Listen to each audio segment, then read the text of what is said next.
గరికపాటి నరసింహారావు గారు.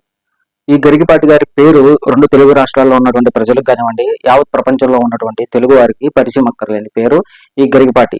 ఈయన చెప్పే ప్రవచనాలు కానీ, ఈయన చెప్పే తీరు, నిర్మోహమాటంగా భయం లేకుండా మాట్లాడే తీరు కానీ చాలా మంది ప్రేక్షకులను కానివ్వండి, లేకపోతే చాలా మంది అభిమానులు కానీ, ఫాలోవర్స్ కానీ క్రియేట్ చేసుకోగలిగారు. అయితే ఈయన ఈ మధ్య తరచూ చేస్తున్నటువంటి వివాదాస్పదమైన మాటలు కానివ్వండి, కొంతమంది ప్రజలను ఉద్దేశించి మాట్లాడుతున్నటువంటి మాటలు కానీ చాలా తరచుగా ఈ వివాదాలకు దారితీస్తున్నాయి. అసలు ఈ వివాదాస్పదమైన మాటలు మాట్లాడి ఎవరిని మెప్పించాలనుకుంటున్నారు? ఎవరు అధికారంలో ఉంటే వాళ్ళకి అనుకూలంగా మాట్లాడితే వాళ్ళకి ఏమైనా బెనిఫిట్ జరుగుతుందని అనుకుంటున్నారా? అసలు ఈ గరికపాటి గారు మాట్లాడడానికి కారణాలు ఏంటి? డీటెయిల్ గా ఈ వీడియోలో చూద్దాం.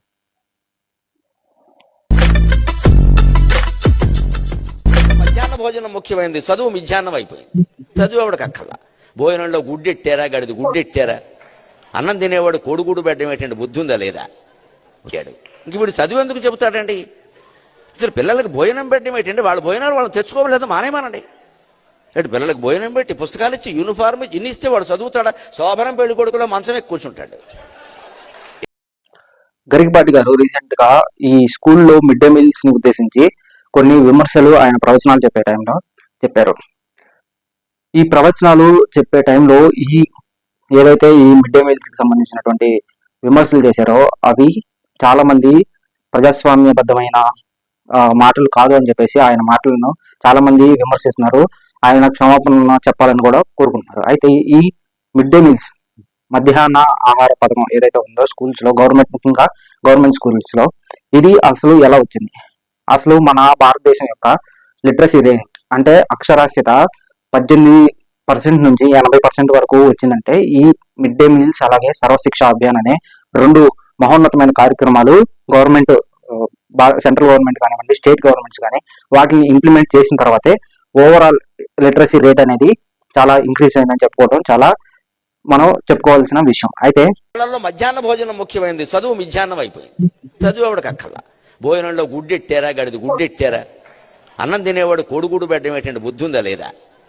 ఆహార పథకం గురించి కానీ, మిడ్ డే మీల్ స్కీమ్ గురించి మాట్లాడుతూ ఆయన పిల్లలకు ఈ ఎగ్ ని ప్రొవైడ్ చేయడం అవసరం లేదు, అలాగే పుస్తకాలు ఇవ్వవసరం లేదు, ఉచితంగా యూనిఫామ్ ఇవ్వవసరం లేదు, వాళ్ళని శోభనం పెళ్లికొడుకులాగా రెడీ చేయాల్సిన అవసరం లేదని ఈ గరికపాటి గారు మాట్లాడారు. అసలు మనం ఇండియన్ కాన్స్టిట్యూషన్ కనుక ఆర్టికల్ 47 కనుక మనం చూసుకుంటే దాంట్లో ఏముందంటే, it is the responsibility of state to improve nutrition and provide good public health అని ఉంది. అంటే ప్రతి ఒక్క రాష్ట్రం ప్రభుత్వాల యొక్క బాధ్యత, అలాగే కేంద్ర ప్రభుత్వాల యొక్క బాధ్యత ఏంటంటే ఒక సామాన్య ప్రజలు ఎవరైతే పూర్ పీపుల్ కానీ ఒక ప్రజలకు వాళ్ళు సరైన న్యూట్రిషన్ తో కూడిన ఫుడ్ ని ప్రొవైడ్ చేయాలి, అలాగే పబ్లిక్ హెల్త్ ని మంచిగా మెయింటైన్ చేయాలి, వాళ్ళకి పబ్లిక్ హెల్త్ పరంగా వాళ్ళకి బెనిఫిట్స్ కలిగించేలా ఉండాలని చెప్పేసి మన రాజ్యాంగంలోనే ఆర్టికల్ 47లో పొందుపరిచింది. అయితే ఇది ఇప్పుడు ఏదైతే ప్రభుత్వాలు ఫాలో అవుతున్నాయి అవి రాజ్యాంగబద్ధం. అయితే దీనికి సంబంధించి గరికపాటి గారు చేసినటువంటి ఈ వ్యాఖ్యలు ఏవైతే ఉన్నాయో అవి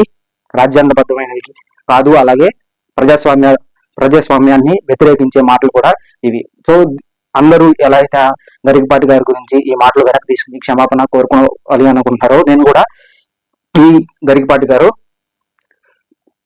ఏవైతే మాటలు చేశారో వాటిని వెనక్కి తీసుకుని ప్రజాస్వామ్యబద్ధంగా ఇంక ముందు కూడా మాట్లాడాలని రాజకీయ వర్గాలు అలాగే ప్రజాస్వామ్య విలువలను కాపాడే ప్రతి ఒక్కరు కోరుకుంటున్నారు.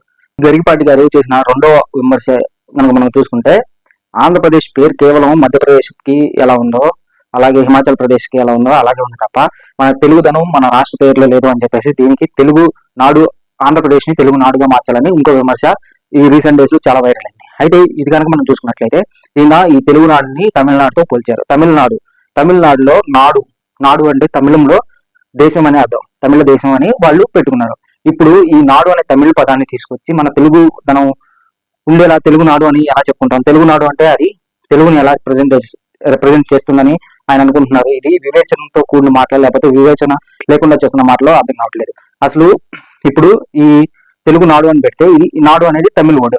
సో అదే నాడు అనే దానికి తెలుగు మీనింగ్ చూసుకుంటే ఆనాడు, ఈనాడు, రేపటి నాడు అని ఒక టైంని, ఒక కాలాన్ని, ఒక కాలమానాన్ని సూచించే మాట నాడు. అది తెలుగు నాడు అంటే అది ఎలా తీసుకోవాలి అనేది చాలా మంది విమర్శలు ఆయన మీద చేస్తూ ఉన్నారు. సో ఈ రెండు విషయాల్లో కూడా ఆంధ్రప్రదేశ్ అనేది కేవలం ఇప్పుడు ఉన్నదే కాదు, ఆంధ్రప్రదేశ్ అనేది చాలా మంది చాలా మంది నాయకులు, చాలా మంది పొట్టి శ్రీరాములు వంటి గొప్ప నాయకులు చేసిన వారి యొక్క త్యాగాల వల్ల, వారి యొక్క త్యాగ ఫలితాల వల్ల ఏర్పడిన రాష్ట్రం ఆంధ్రప్రదేశ్.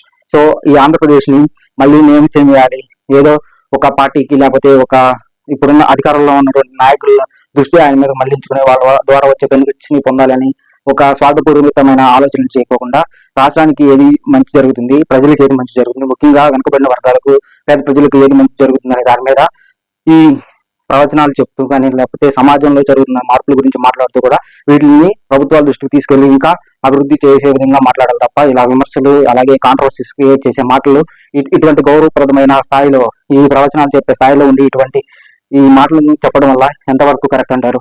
ఈ ఎంటైర్ సినారియోలో గరికపాటి గారు చేసినటువంటి ఈ రెండు వ్యాఖ్యలు, విమర్శలు ఏవైతే ఉన్నాయో అవన్నీ మీరు సమర్థిస్తున్నారా లేదా వాటిని వ్యతిరేకిస్తున్నారా? మీరేమనుకుంటున్నారో కామెంట్ చేయండి. Thanks for watching. We'll meet in next video. Signing off, Prithvi Talks.